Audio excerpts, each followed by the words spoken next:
れだわ。 Halo guys, selamat datang lagi di channel ini bersama gue, Reborn. Buat yang baru gabung, jangan lupa dibantu like dan di-subscribe ya. Seperti biasanya, pada video kali ini kami akan kembali menjelaskan mengenai breakdown dari detail-detail kecil yang mungkin saja kita lewatkan pada chapter 242. Di kesempatan ini kami pun sudah merangkum 2 poin penting yang akan kita jadikan sebagai pokok bahasan utama. Yang pertama yaitu mengenai ucapan dari bos divisi ketiga yaitu Pachin tentang 50 anggota tambahan yang berhasil dia rekrut. Kemudian yang kedua, mengenai wakil kapten divisi 1 dan divisi 5 Tokyo Manji generasi kedua yang akan segera bergabung pada chapter mendatang. So, bagi kalian yang tertarik dengan semua pembahasan kami kali ini, kalian bisa simak terus ya video ini sampai habis. Kita mulai dari yang pertama. Meskipun dalam chapter 242 hanya terlihat 14 orang anggota pendiri saja yang datang dan berkumpul di kuil Musashi untuk melakukan rapat pertama dari geng Tokyo Manji generasi kedua. Namun sebenarnya total jumlah anggota yang sudah terkumpul dalam chapter 242 sudah lebih dari 50 orang. Atau tepatnya saat ini secara resmi geng Toman sudah memiliki anggota sebanyak 64 orang.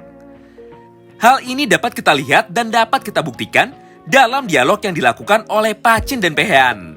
Di mana pada saat itu Pachin berkata, "Aku sudah mengumpulkan 50 anggota tambahan yang merupakan mantan anggota geng Tokyo Manji generasi pertama." Nah, pertanyaan Pachin tersebut tentu saja menimbulkan sebuah tanda tanya sekaligus misteri besar, yaitu mengenai siapakah ke-50 orang mantan anggota Toman yang berhasil dikumpulkan dan direkrut oleh Pachin. Sebenarnya pembahasan pertama ini sangat berkaitan sekali dengan pembahasan untuk breakdown kedua, dan juga dengan postingan Ken Wakui pada bulan Januari lalu, yang sampai sekarang tidak kunjung dimunculkan di dalam manganya. Oji-san yakin kalian pasti masih ingat kan dengan gambar ini?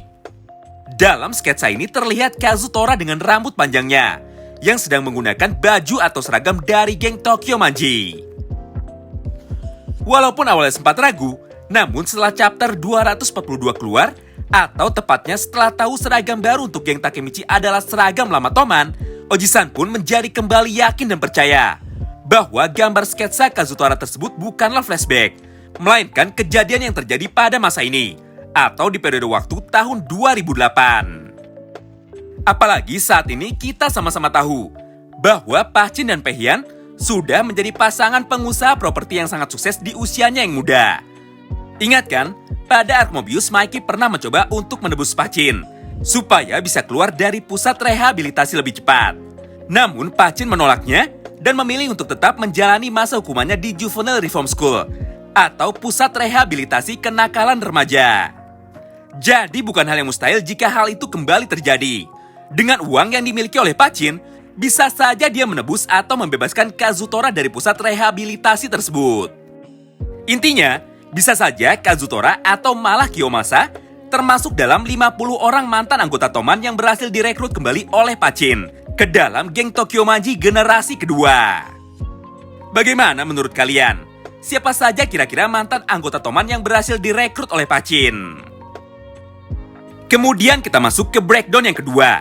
Jika kita perhatikan baik-baik chapter 242, ternyata bukan hanya divisi 5 saja yang tidak memiliki wakil kapten. Tetapi divisi 1 yang dipimpin oleh Inui Seisu juga tidak memiliki wakil kapten di dalamnya.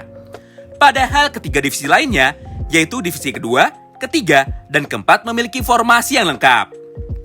Kami yakin pasti ada maksud lain di balik semua ini. Dan Oji-san juga sangat yakin bahwa Ken Wakui sengaja mengosongkan posisi wakil kapten di divisi 1 dan divisi 5 karena dia sudah menyiapkan tempat untuk 2 karakter tambahan yang mungkin akan bergabung ke dalam geng Tokyo Manji generasi kedua. Nah, sejauh ini hanya ada 6 karakter potensial yang kemungkinan besar akan ikut bergabung bersama Takemichi ke dalam geng baru miliknya. Siapa lagi kalau bukan Kazutora, Taiju, Takeomi, Waka, Benkei, serta Suji Hanma. Alasannya sudah sering sekali Oji-san sampaikan pada video sebelumnya. Singkatnya, di Jepang anak di bawah umur itu tidak bisa dihukum atau kebal hukum. Yang artinya semua anak di bawah usia 18 tahun tidak bisa menerima hukum pidana yang sama dengan para orang dewasa. Pilihan hukum bagi anak di bawah umur hanya 2. Pertama, menjadi tahanan rumah. Dan yang kedua, masuk ke Juvenile Reform School atau bahasa halusnya adalah pusat rehabilitasi kenakalan remaja. Nah, pada saat usia 18 tahun barulah mereka akan diadili ulang. Dan jika memang terbukti bersalah, barulah mereka bisa dihukum dan dipindahkan ke penjara dewasa.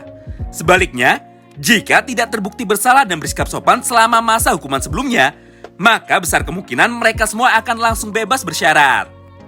Intinya, karena sebentar lagi manga ini akan tamat, maka sudah pasti Kazutora tidak akan dilupakan. Dan pasti akan segera dimunculkan lagi di dalam manga ini. Kuncinya saat ini hanyalah satu, yaitu sabar.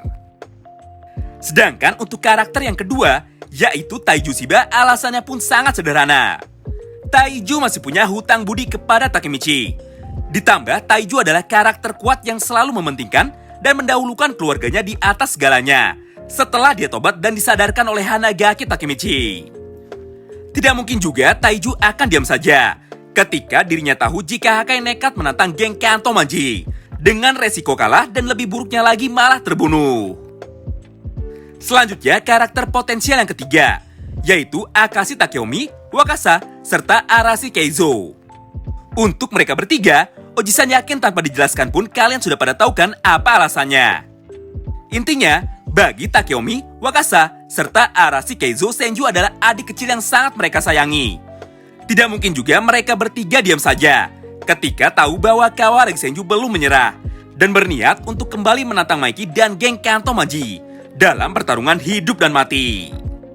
Lagi pula Takeomi sebenarnya masih punya urusan atau dosa yang harus dia bayar, yaitu mengenai Haruchio Sanzu. Setelah mendengar cerita Senju pada chapter 241, Oji-san yakin Takeomi pasti menyesal karena selalu menyalahkan Sanzu ketika masih kecil, hingga membuatnya pergi meninggalkan rumah dan berubah menjadi seorang kriminal yang kejam. Selanjutnya, wakil kapten potensial yang kemungkinan akan bergabung dengan geng Toman generasi kedua adalah Suji Hanma. Tidak ada alasan pasti mengenai ini. Yang jelas, bagi kami Hanma adalah salah satu karakter yang mempunyai sifat dan kepribadian yang sangat menarik. Yang secara tegas menyatakan dan menunjukkan bahwa dirinya adalah seorang penjahat. Hanma selama ini selalu berada di tengah-tengah. Dibilang jahat, namun dia tidak pernah membunuh sama sekali. Dibilang baik, tapi Hanma selalu buat masalah di waktu yang tepat.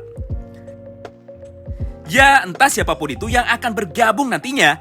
Yang jelas, pasti akan ada penambahan anggota untuk mengisi posisi wakil kapten pada divisi 1 serta divisi kelima. Tidak mungkin juga kan mereka nekat melawan geng Kanto Manji yang saat ini mempunyai anggota ratusan bahkan ribuan, hanya dengan bermodalkan 14 orang anggota eksekutif dan 50 orang anggota berandalan biasa.